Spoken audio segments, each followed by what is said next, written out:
Hello, and welcome to this Australia-New Zealand Women's Declaration International webinar for November 2023. My name is Janet Fraser, and I'm coming to you from Gundyngurra, west of Sydney. I'm the convener of the Feminist Legal Clinic in Exile. Tonight, I have Bronwyn Williams and Anna Kerr from the Feminist Legal Clinic doing tech with me, and Janet from Aotearoa, New Zealand, also in the background. Wherever you're coming from this evening, we pay our respects to elders past, present and emerging, but particularly the women of this continent.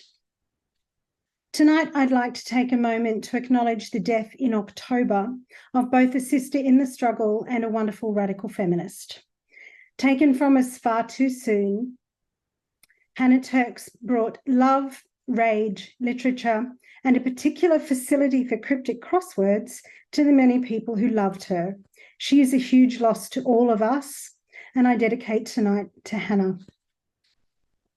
Today is the International Day for the Elimination of Violence Against Women and Girls, and the beginning of the 16 days of activism which run until the 10th of December, which is Human Rights Day. The push by governments and institutions to remove the language of sex from us adds to the ways men's violence towards women is minimised, excused and hidden. We acknowledge and thank all women working to end the forms of male violence against women and children. And now to introduce our excellent panel. Suzanne Levy is a proud feminist, Jewish, atheist, lesbian mum, not necessarily in that order. She's a product of the sensational 70s, and she would have enjoyed them even more had she known where we were heading.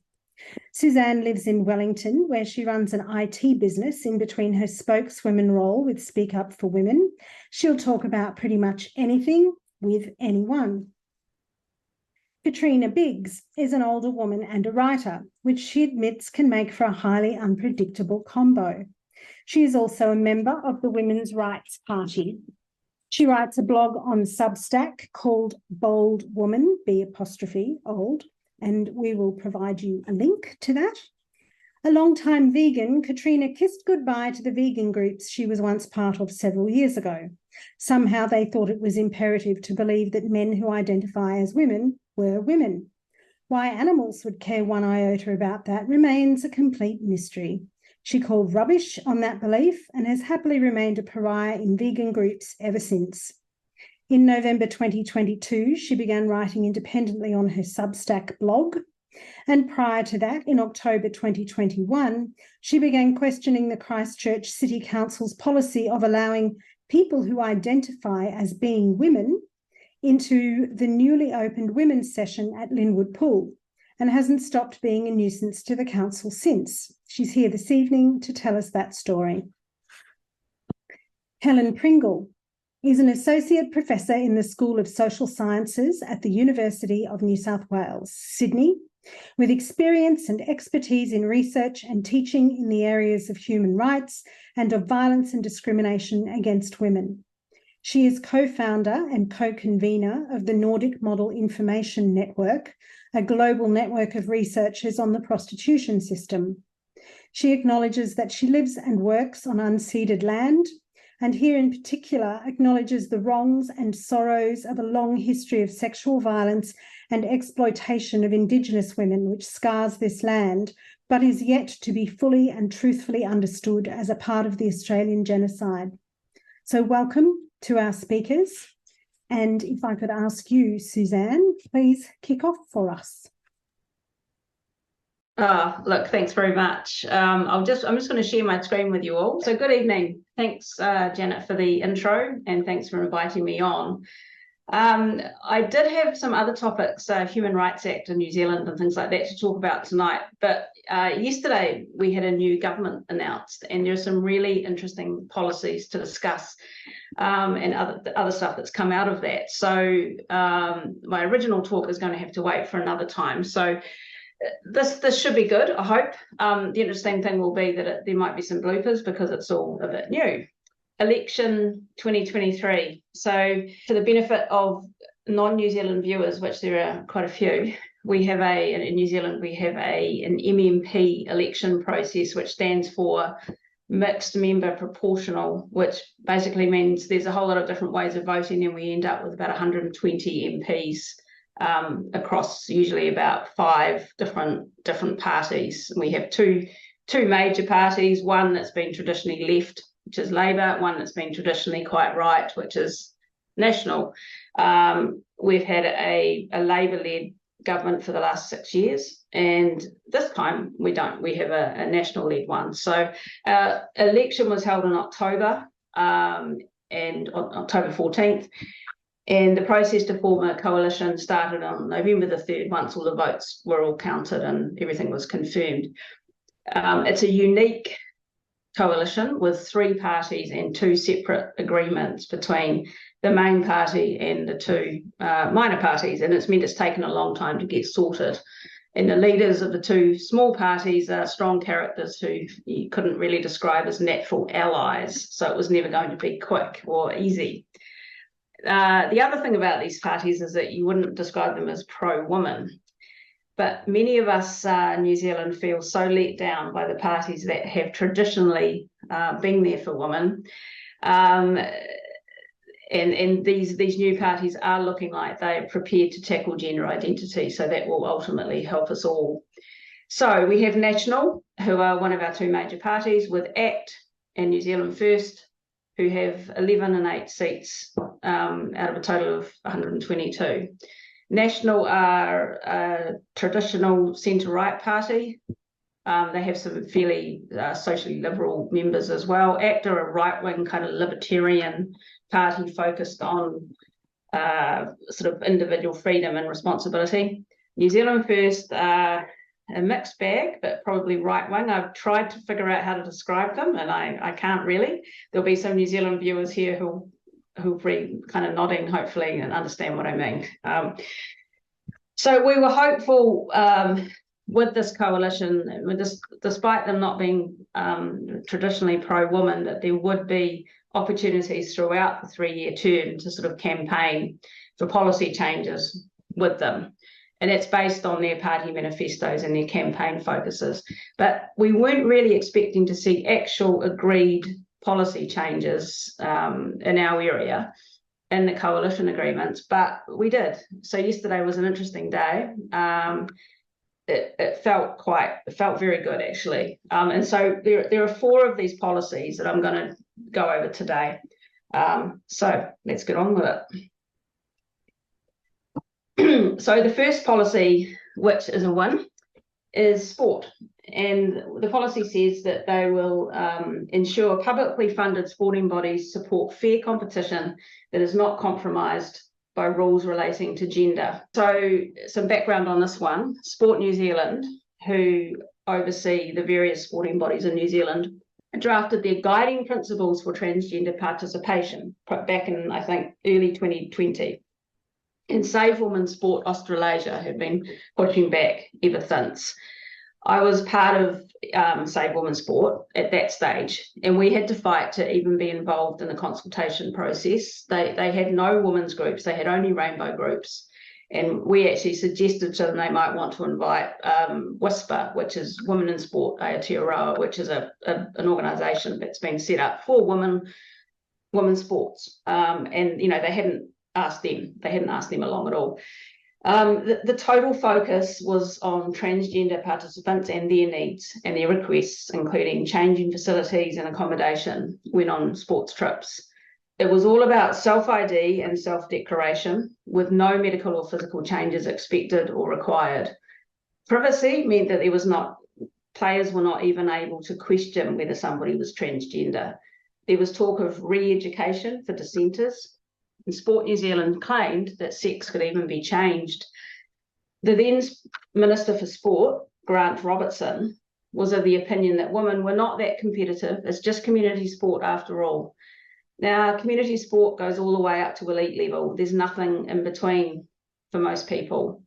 A national party, supported the Save Women's Sports Australia petition against these guidelines, and New Zealand First campaigned directly against trans-identifying males in women's sport. So there's a good chance that they mean business with this policy, and it will hopefully mean an end to the guidelines. because although the guidelines were voluntary, there was an underlying expectation that they would be used, and there was concern that funding would be withheld if not. So this is a fantastic win, and we know it has the support of the general public, and I'll show you some polling a wee bit later on that confirms all of this. The second policy win is gender in schools. So this one reads, refocus the curriculum on academic achievement and not ideology, including the removal and replacement of the gender, sexuality and relationship-based education guidelines. This has just completely changed things for us here. So Speak Up for Women, along with other groups, in particular Resist Gender Education, have been pushing back against gender identity in schools for some time. So in New Zealand, we have a standardised curriculum called RSE, which stands for Relationships, Sexuality and Education, and it sits within our health curriculum. And parents are consulted on the curriculum every couple of years, and there's always been an opt-out option. New Zealand has some really good RSE content, which is age-appropriate material on consent, relationships, sexuality, puberty, sex, biology. And prior to the addition of gender identity, I would say it was very good material.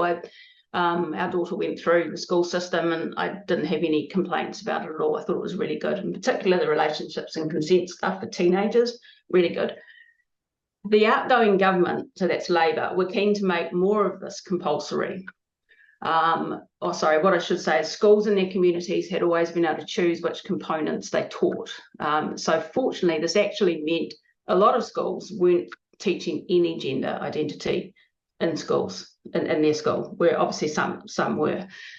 The outgoing government were keen to make it more compulsory though, so it's a relief that the new government is taking the opposite approach.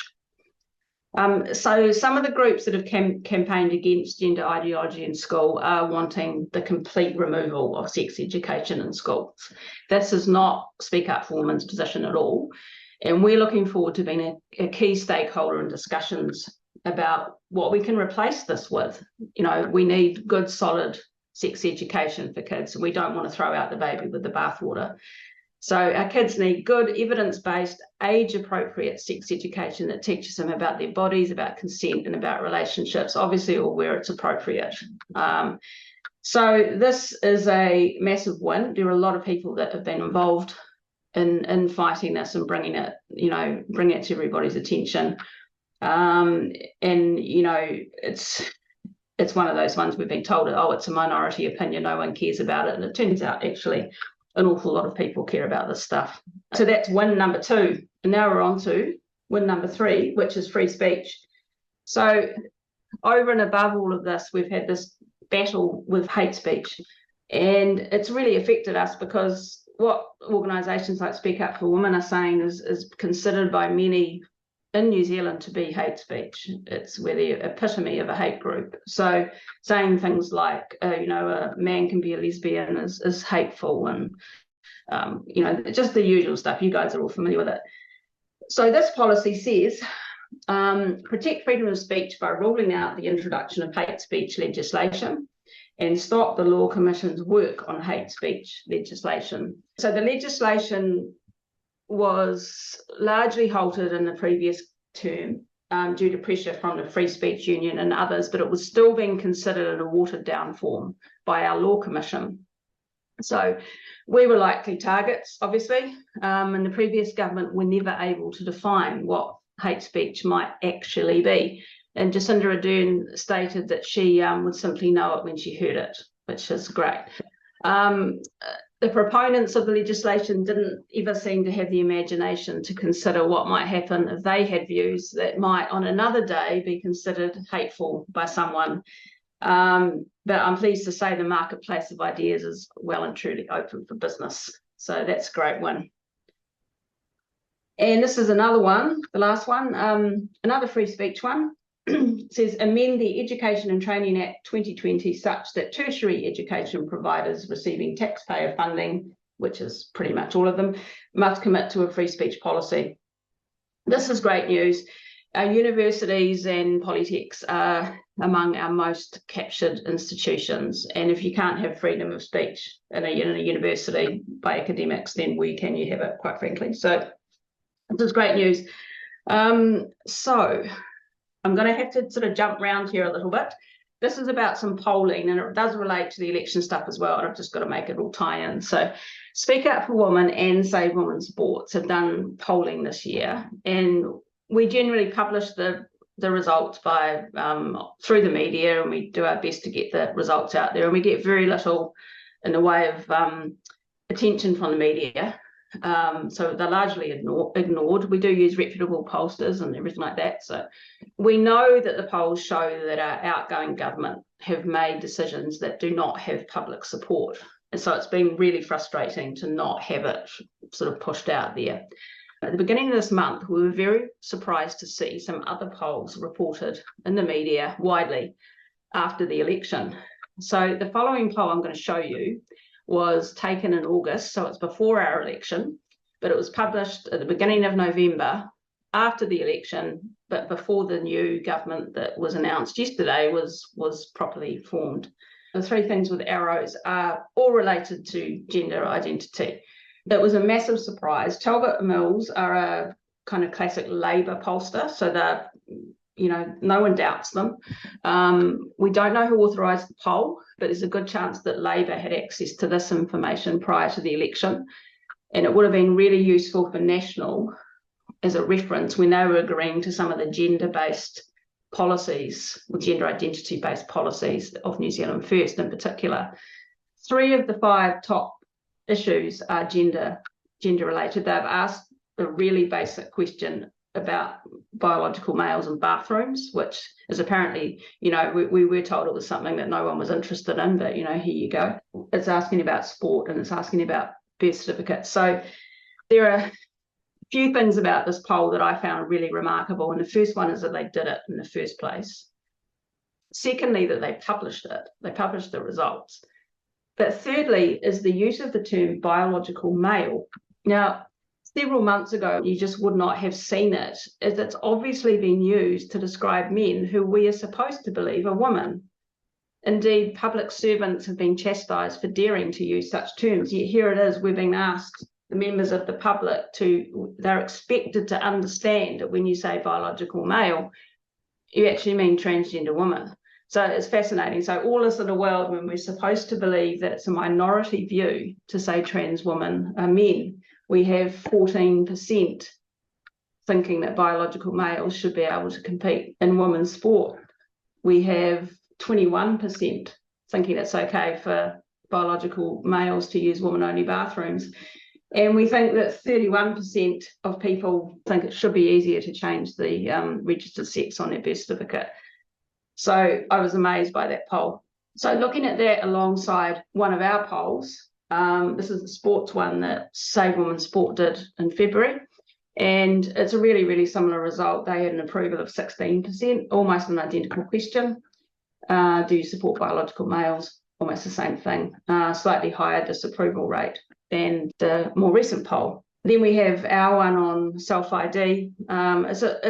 It can't be directly compared because it's a slightly different question.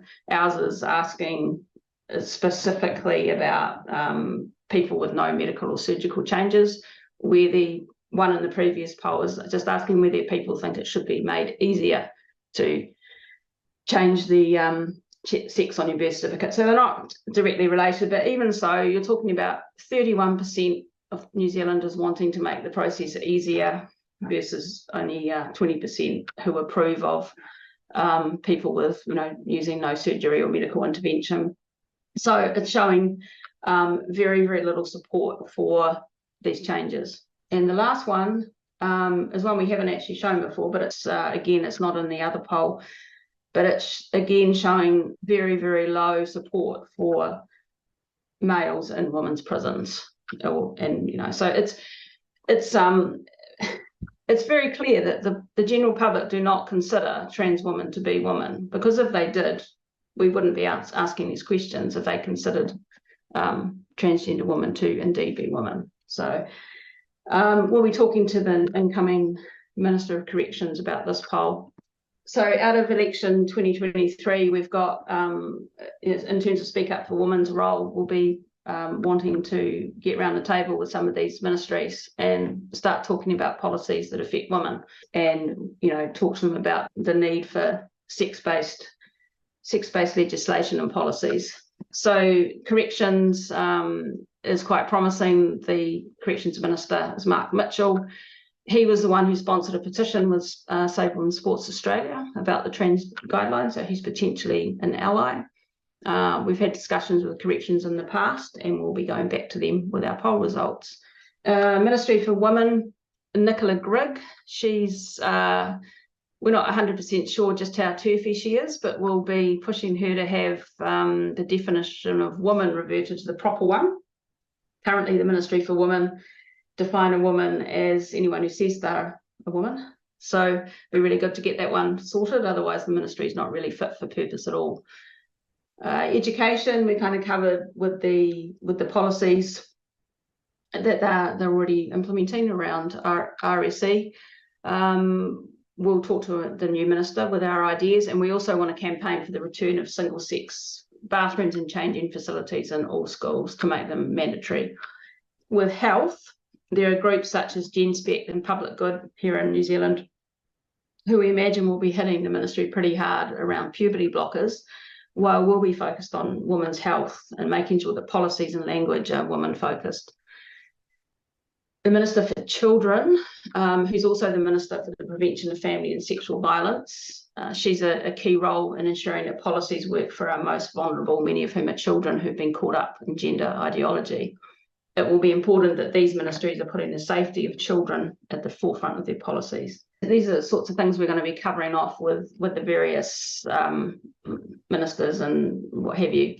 So clarifying that sex is biological sex in our Human Rights Act, clamping down on incorrect information regarding the right to single-sex spaces. In New Zealand, we actually have some really good laws, and I'm sure Katrina will talk about that, because I know that the topic she's covering is all about single-sex spaces and the Human Rights Act. So we have good laws, but we have a public service full of activists, and it's led to disinformation on a massive scale. No males in women's prisons, women's health initiatives that use language that reflects reality. We are not cervix havers. Women's violence and sexual violence programs that recognise the sex-based nature of the problem. Women being free to speak about issues that concern them. And I think we're already getting there with that one. A Ministry of Women that recognises that a woman is an adult human female. An examination of the influence of activists, NGOs and lobbyists on government policy making, including activist staff and affinity groups, including rainbow networks.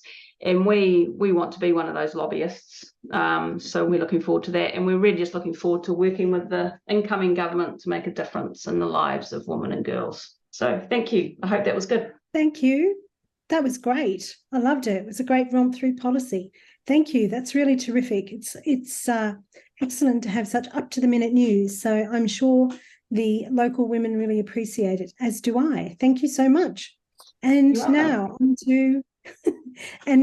to Katrina. Katrina, please. Hi, Jan. Thanks for having me here. Well, I've been invited to talk about what I've been up to in the world of gender critical activism, and I thought I'd tell the story of the engagement I've had with the Christchurch City Council. I'm sure it's an engagement they wish they could break off, but sometimes I can be a bit hard to shake off. My sister's been known to use the phrase, "you're like Dad," on occasion, and I've never asked her outright if that's a compliment or not. And Jackie, if you're watching this, it's okay to keep that a secret. Right. It's likely that the Christchurch City Council would only have heard the occasional peep out of me if they hadn't started wandering off into the world of woke, where no council has the business to be. I'm going to take a punt that my story will resonate with a few of you, if not directly, then broadly. In October 2021, the council opened a new swimming pool complex in the suburb of Linwood. They invited prior feedback from the community about what classes and sessions they'd like at the pool, and there was an overwhelming request for a women's session. So the council duly implemented a weekly women's session, and at the opening of the complex, the then mayor announced that the session also included transgender women, and people who identify as being a woman. There was no indication whatsoever beforehand that men were going to be allowed access simply upon saying they were women. The council kept that bombshell firmly under their hats until they could drop it on the community at the opening ceremony. However, information obtained afterwards showed that they had been in cahoots about it beforehand with Qtopia, Christchurch's neo-rainbow group. Initially, though, I and others sent our complaints to the council's generic email address and all got the same pre-prepared template response. That response was a well-thought-out piece of misguidance. It started off by saying, by law, we cannot discriminate, and trans women and gender diverse people who identify as women are women. It's hard to make sense of exactly what the council was saying there.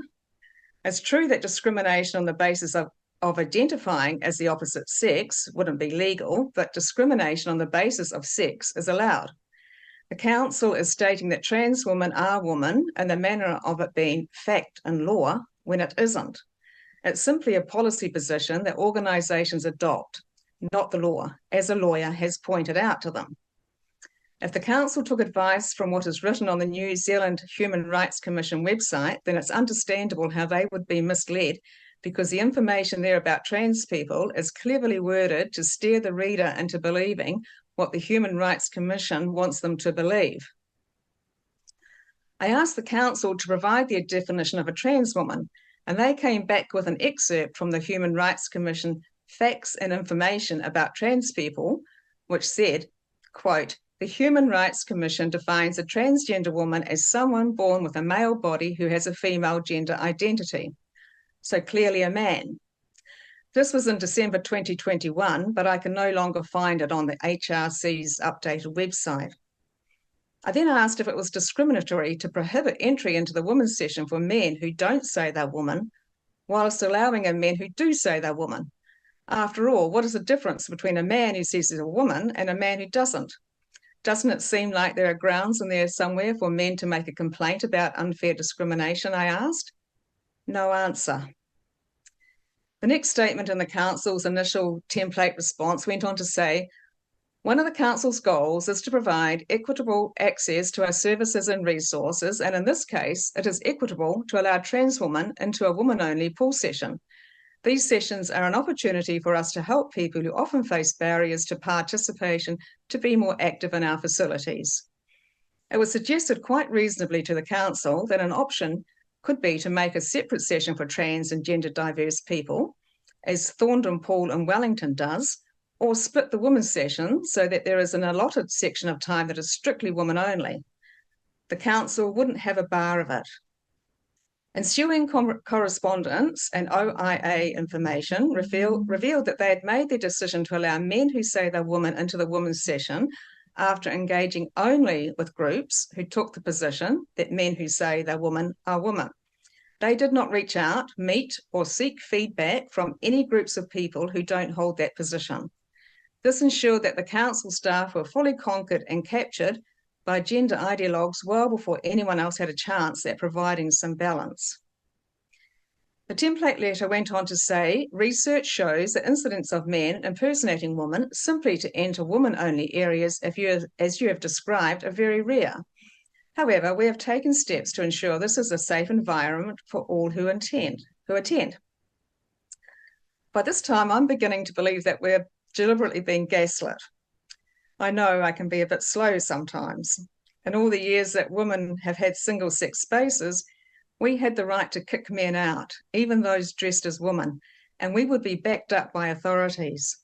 No wonder it was very rare for men to impersonate women simply for the purpose of entering women's spaces.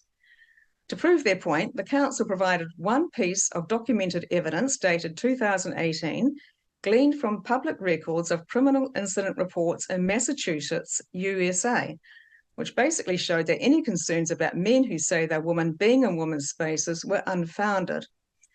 How many women make official complaints to the police about unsavoury incidents in restrooms unless they've been physically assaulted? And why do we have to be assaulted before we're allowed to not have men in our spaces? How many assaults would be enough? Why is it only physical assaults that matter? So many questions, so few answers forthcoming. Despite how the entire history of humankind demonstrates that allowing free and unfettered entry into women's spaces for men of any stripe is not a great scheme for women and girls, this modern live experiment on us has been entrenched into policy by the likes of the Christchurch City Council and other councils. Those who blithely put the policies in place are careful not to provide any official platform to relate or record our stories and experiences with how these policies play out in real life. Conversely, officialdom everywhere fell over themselves to listen to the men who say they're women tell their stories about why they needed to be in women's spaces.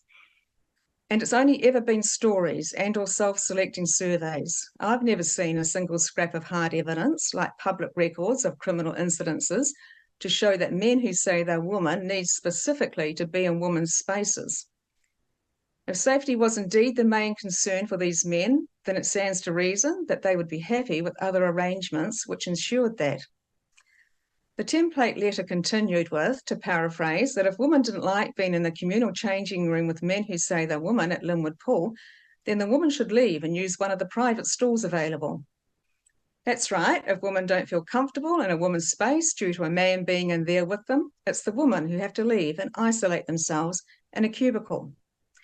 A quick word about one reason we need to keep communal amenities for women, even if we also provide individual cubicles for those who prefer them, is that in communal amenities, we experience a full range of the reality of what it is to be a woman. We see a snapshot of women and girls in all phases of life and in all our variety in a small space. A huge amount of information is subconsciously absorbed about the multiple facets of what it is to be a woman, both biologically and socially, just by using communal amenities. The same thing might be said for men, but I can't speak for them. However, both women and men naturally learn about boundaries as well when we have single-sex amenities. Getting back to the template letter, it said that offensive, inappropriate, or criminal behaviour would be managed. Having a man in the woman's space, bollock naked, apparently isn't offensive or inappropriate if he says he's a woman. So there we have it direct from the Christchurch City Council that women are second priority citizens even in their own spaces, and your council may be the same. Seeing as they implement these policies by stealth as much as possible, you may only become aware of them if one day your daughter comes out of a communal female changing room and tells you that there's a man in there. Then it's not impossible that the facility manager may imply it's not their problem, but your daughter's problem. I can't help but think that the council wants actual physical harm to be perpetrated on women and girls before they'll reconsider the policy of allowing men who say they're women into our spaces. Putting safeguarding in place to ensure as much as possible that it never happens is a thing of the past. From time to time, different people ask if there have been any men who say they're women in the women's session at Linwood Pool or been in the communal changing area. Some are just asking out of curiosity. Others, including politicians and councillors, are asking for proof that it's a problem. They want a body count. Otherwise, it apparently doesn't count as a problem. They want actual harm to be done and recorded before it's worthy of consideration. If there's emotional or psychological harm, or the diminishing of our confidence to use public amenities and thereby reduce our public lives, they brush it aside and tell us that men who say they're women are the most vulnerable, ignoring the stats of male against female violence or stats out of the UK and USA, which show that men who say they're women are in prison for sexual assault at up to twice the rate of other men. The bottom line is that no woman or girl should ever have to go into women's and girls' spaces wondering if there's going to be a man in there. In early March 2022, I and some other women had a meeting with the staff from the council's recreation department. A cleverly worded phone call beforehand from the recreation department head tricked me into setting the parameters of the meeting, which he then ensured we didn't stray from. I was naive back then. The two council staff and their lawyer at the meeting were absolutely obdurate that they were not going to change anything and that if we wanted a women's session without men in it, we would have to privately book the pool for our own use at set times. After 2 years of communicating with the council, I and the lawyer mentioned near the beginning had thoroughly dismantled their arguments for allowing men who say they're women into women's spaces. Then a little while ago, I sent an email directly to the new Mayor's office advising him of the recent poll the New Zealand Women's Rights Party had commissioned, which was just one of 5 in the last year, showing that a significant majority of those polled didn't think that men who say they're women should be allowed in women's spaces and sports, nor agreed with sex self-ID or a number of the sexuality guidelines for schools. The response I got back was almost exactly the same as the template response received 2 years earlier, just from a different department this time. For all those in New Zealand listening to this, know that your council does not legally have to allow men who say they're women into women's spaces. If they do that, it is purely because they want to. If they say they legally have to, they are either misleading you or have been misled themselves. I've soon been given an oral submission at a council hearing on a pending new policy called the Equity and Inclusion Policy. This policy comes across as a way for the council to potentially override their requirement to uphold women's sex-based rights with their own overarching policy by excluding the word sex and replacing it with gender. I'll do my best to make a good case for at least including the word sex, as will others, but so far the council is adamant that they will not. Interestingly, in this policy, they claim that, quote, progress and impact will be reported on, and they will work to measure the well-being of our residents in our monitoring and reporting. I will certainly ask where residents can provide feedback to aid the council in monitoring how allowing men who say they're women into women's spaces impacts on women and girls, because that facility has been conspicuously absent nearly everywhere else. We need councillors and staff, again, who understand that safeguarding is about putting processes in place which, as much as possible, ensure no harm happens, and not waiting for harm to happen before putting those safeguards in place. Those who believe it's okay to wait until it does happen, and make no mistake, they fully realise that by letting men who say they're women into women's spaces, it may happen, need to be replaced. Councils need public pressure put upon them, and being my father's daughter, I will continue to do that. But of course, the more of us doing it, the merrier. Now that we have a new centre-right government, which, thanks to it being a coalition of 3 political parties, is steering away from the extreme wokery of the last government, we may start seeing a shift in local councils too. Time will tell. Thank you.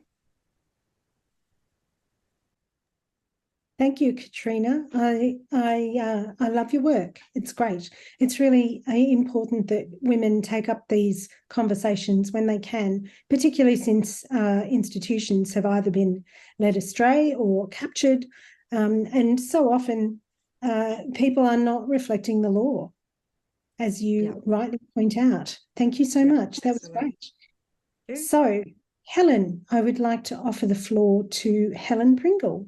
Just please excuse me, I do have a bit of a cough from the aftermath of the flu, so I hope it won't be disturbing. What I want to talk about today, and Janet has emphasised to me the importance of showing that there is something you can do, or that we can do, rather, I should say.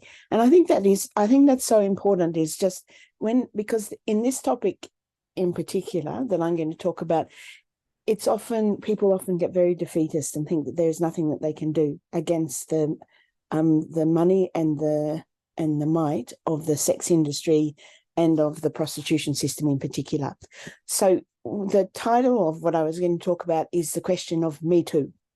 And in terms of Me Too, I'm going to be talking about the importance of leaving no woman behind in addressing sexual assault.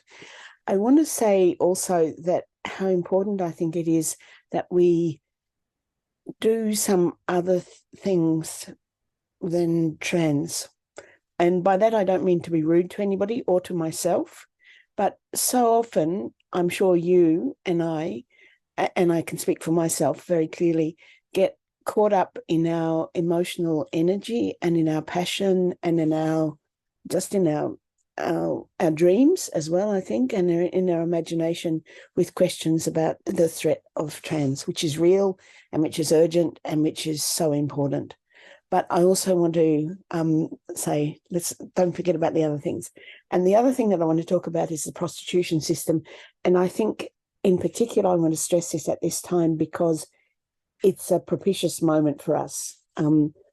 Some of the stars are in an alignment, or whatever is in alignment is there for us at this time, and we just need to move quickly. And if we do, I think we can change things. I was hopeful that the others might speak about prostitution as a proposed change of the national government in New Zealand. Is there? And I don't know if there's any sign of that, but that would be my question as well. No. In Australia at the moment, and it's on the 29th, a bill will be voted on in the South Australian Legislative Council about introducing a form of the Nordic model. And there's a lot of work being done by people there, which is really promising, I think, at least. So my central recommendation, a la Janet, concerns the necessity of explicitly including prostitution in any consideration of the framework of sexual assault laws in Australia. And so there are two main changes I want to emphasise, two main short-term changes, and the long-term change is, of course, the abolition of the prostitution system. In terms of considering prostitution within the framework of sexual assault laws in Australia, which are currently in a state of flux and change, and promising flux and promising change, this would involve understanding the prostitution system within a human rights framework as a form of gender inequality, as a form of violence and coercion against women in particular, and of sexual exploitation. If we define or confine the examination of consent such that it leaves behind those women who are most at risk of systemic sexual assault and who are most in danger of their wrong and injuries being ignored, and in many cases mocked. If we do that, we've left people behind. We've left our sisters behind. And here at this point, I need to note that this is part of a project that Simone Watson and I are doing together, and we hope a couple of more people would come in as well. I've talked to those people, one of those people already, so we will hopefully that will come along. But it does involve an opportunity, a great opportunity for everyone who's listening here to put in a submission to the 2024 report of the Special Rapporteur Reem Al-Salem to the General Assembly, and she will be talking about prostitution and exploitation. And she is, if I could put it in such a crude way, she's on our side, and we should be on hers, but solidly on our side. And she gets into trouble for it quite a bit. So in terms of the work that Simone and I have done, we argue that a comprehensive and systematic rethinking of sexual assault laws in terms of human rights principles, particularly those of dignity and anti-discrimination, must address the question of consent and of coercion in prostitution. In New South Wales, where I live, in Sydney, the state of New South Wales, the recent changes were made last year, 2022, to the Crimes Act, in particular the provisions concerning affirmative consent. We think that they're a good beginning. However, we don't think that they're a good place to end up. We argue for a shift in how sexual assault is framed in legal provisions so as to bring their interpretation into line with an overarching definition of sexual assault as this, which is adapted from Catherine McKinnon. We say sexual assault should be defined as a violation of a sexual nature under circumstances of threat or use of force, fraud, coercion, abduction, or of the abuse of power, trust, or a position of dependency or vulnerability. In making that definition, Catherine McKinnon draws on the language and the reasoning of international law on sexual assault developed in the International Criminal Tribunal for the former Yugoslavia, for Rwanda, and the International Criminal Court, as well as on the language of the Protocol to Prevent, Suppress and Punish Trafficking in Persons, which is known as the Palermo Protocol. In part, I hope you're not yawning at this point. I know many people do yawn when the law is mentioned, and I think it's really important to remember that the law, if we don't understand and know the law, we are on a back foot in this area of sexual assault and of prostitution. It's so important that people know what the law says and how the law is interpreted. And I mean by that women know that. Men should know it too. But survivors, we think that mutual affirmative consent in addressing sexual assault is a good thing, but we think that the understanding and recognition of free consent should be not only a matter of actions and words between individuals, so do you want to have sex, etc., but we must also acknowledge the background conditions within which sexual power and preferences are formed, and in particular the way in which women as a class are marked as vulnerable and at risk, and in which some women are culturally and socially designated with a status of legitimately accessible rather to male sexual entitlement. And those women who are culturally and socially designated with the status of being accessible 24/7 is women in prostitution. Survivors of prostitution have drawn attention to the fictive character of the consent that's often involved as underlying prostitution. So agreement on payment for sex can't be considered as free consent because it does not displace the coercive context of the prostitution system in which individual transactions take place.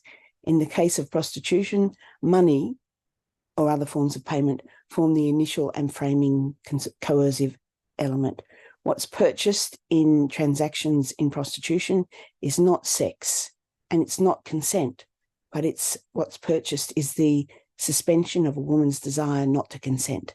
And that is one of the basic forms of coercion. So we see the problem of sexual consent achieved by payment, and in particular payment within the global prostitution system, as a blind spot in popular and academic discussions of sexual consent. When Simone and I made a submission to the government's inquiry on consent, our submission was number 65, and the following submission, number 66, was written by Grace Tame, who's a very famous campaigner on sexual assault and abuse in Australia. She didn't mention prostitution once, and as far as I know, not one of the submissions to the Commonwealth inquiry mentioned this as posing a particular problem. The cultural blind spot in understanding the prostitution system as coercive can be deadly for women, and for women in particular in prostitution. A good case or good example is that of Henry Jiang.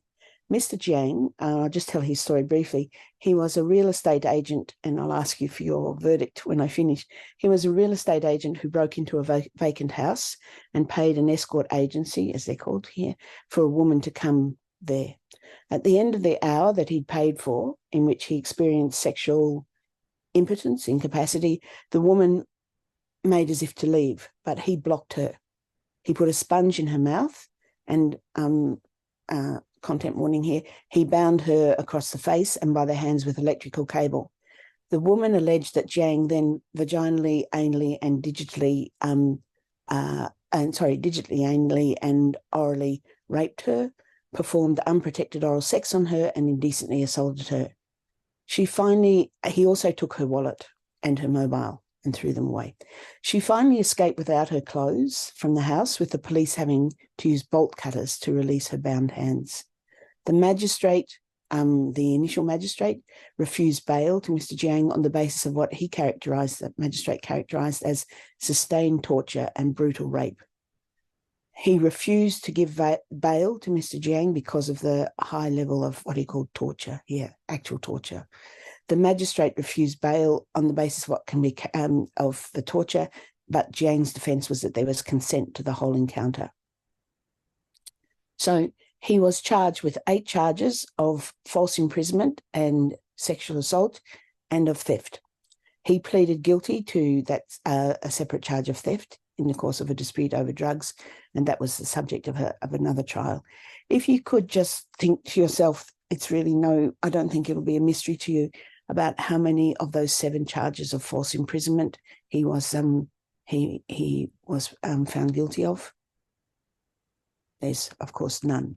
When he was tried, he was found guilty of the theft of the purse and the mobile, and was sentenced in a separate trial on that.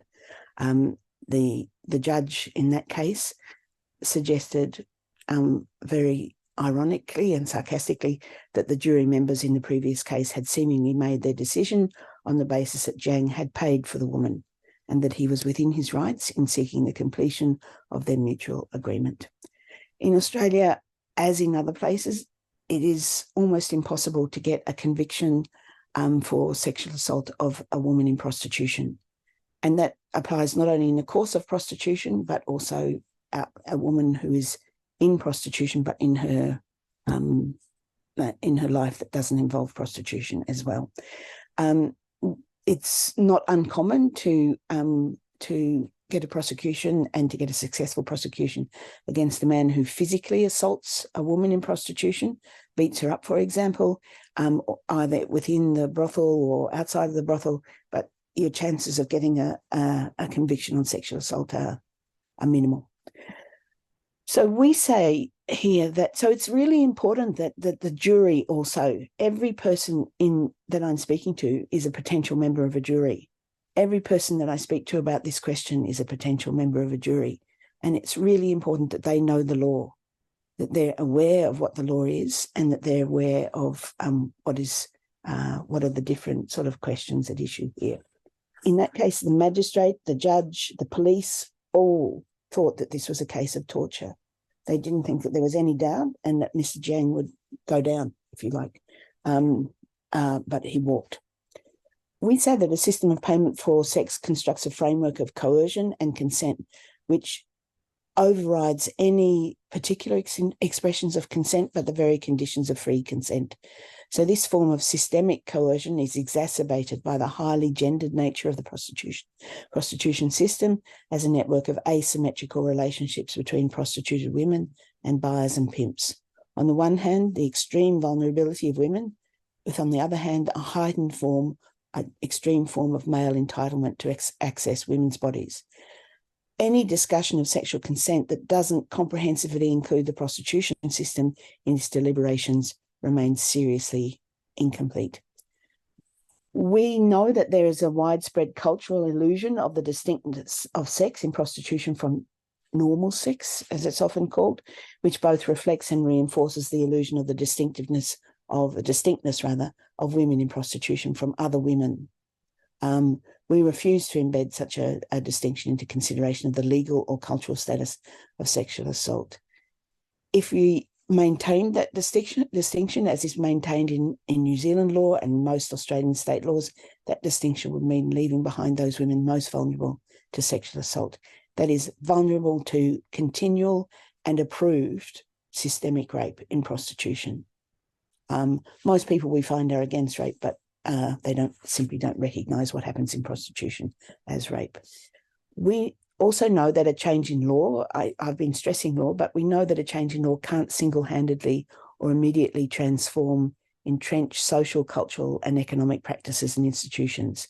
But if you think of the law, not only as punitive, as punishing, but also as permissive, it hands out, I've said this before in other contexts, it's like they hand out a card to men, all men, and not all men use this card, but they hand out a card to men, all men, saying, women in prostitution are accessible to you.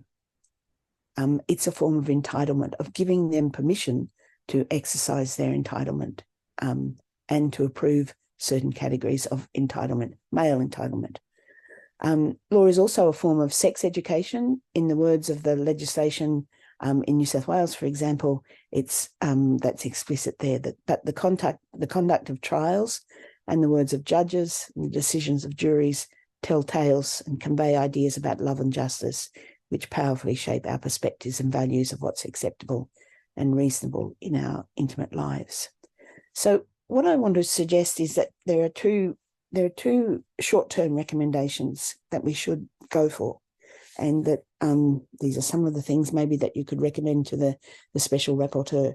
The first is an explicit clarification in all legal statements on sexual assault that a person accused of sexual assault or rape, we use the term sexual assault in New South Wales to cover a variety of abuses, that any person accused of sexual assault can't rely on a consent achieved by payment of a monetary sum or in the course of a commercial transaction.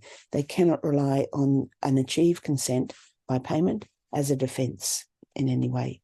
And the second thing that we wanted to do is to say in the short term is to put forward an explicit legal formulation of a civil action for sexual assault committed in the context of the prostitution system and associated forms of exploitation, whether it involves direct commission or complicity in the act by pimps, for example.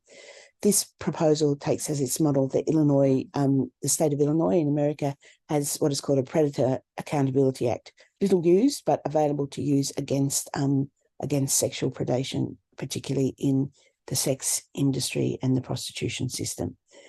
Just to finish up here, so when we make explicit in this way the objective of the law on sexual assault and how we do that is important in setting out our values and our boundaries and teaching people about what sexual assault is and what prostitution is and why it's a harmful practice to women. I think the UN doesn't call it a harmful traditional practice, but I don't see why we can't.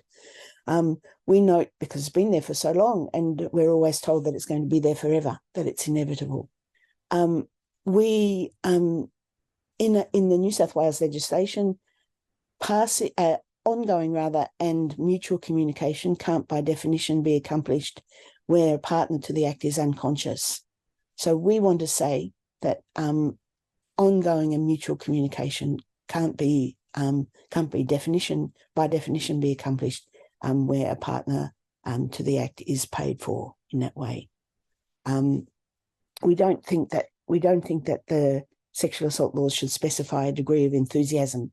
Some people have said that they think that there should be enthusiastic consent.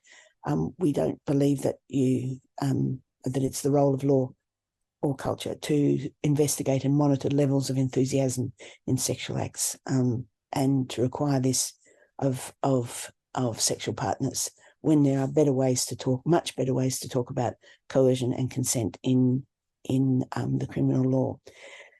What we suggest is that just as there are provisions in the New South Wales law that state certain conditions under which sexual consent is impossible or is presumed to be impossible, like intoxication, for example, we also need this a provision that talks about prostitution in the context of and sexual assault, both in the context of coercion as well as in the context of consent.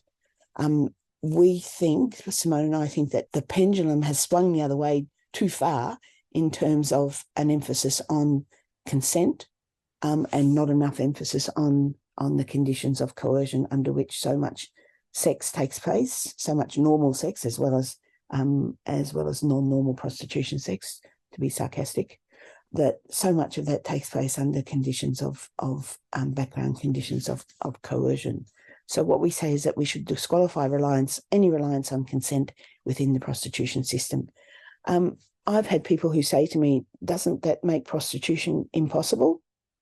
What man would buy a woman if he can't rely on the consent that he's purchased by money? And the answer is, of course, obvious, which is yes, of course. That's the whole point. And that's it. So the point is to make it so that it is impossible to continue to believe that prostitution is an institution worth saving in any form, regulated or unregulated. So the ultimate aim is, of course, the abolition, and to make that something that is imaginable, and make it something that's possible, instead of with most people you talk to. I think the idea is, well, and I've spoken to a lot of people, including my mother, who said to me, gee, that's a good idea. Why didn't people think about that before? And then her second line was, yeah, but it will never work. And my mother didn't say that out of any kind of malice towards women in prostitution, but simply out of the difficulty of imagining something like that. And so putting something on our imaginative horizons is something that we can do as well, thinking that this might be something that is worthwhile, really worthwhile, not only for those in prostitution, but for women in general, and that it's actually possible, I hope, in my lifetime, but certainly in the lifetime of my son. So those are the two proposals that we put forward, and to recognise, as I say, again, the importance of a context of coercion in structuring not only sexual assault in general, but in particular sexual assault in prostitution. So I'd have to talk, I have to have another 20 minutes, which I obviously don't have. I'd have to talk about why the conditions of coercion in prostitution more broadly, but I think that leaves it for now. So that so the two things that I recommend are imagine that it's possible, imagine that it's worthwhile, that it's possible, and second, I'll put in the chat the web address for the submissions for Reem Al-Salam, the special rapporteur. I'll do that now. Thank you. Thank you, Helen. I think that was really informative and helpful and inspiring. So I would like to thank our speakers tonight, Suzanne Levy, Katrina Biggs and Helen Pringle, and thank the women who have attended. And I'm going to switch off our recording and we will have question time and discussion. And I can see that there are already questions piling up. So great. Thank you so much, women.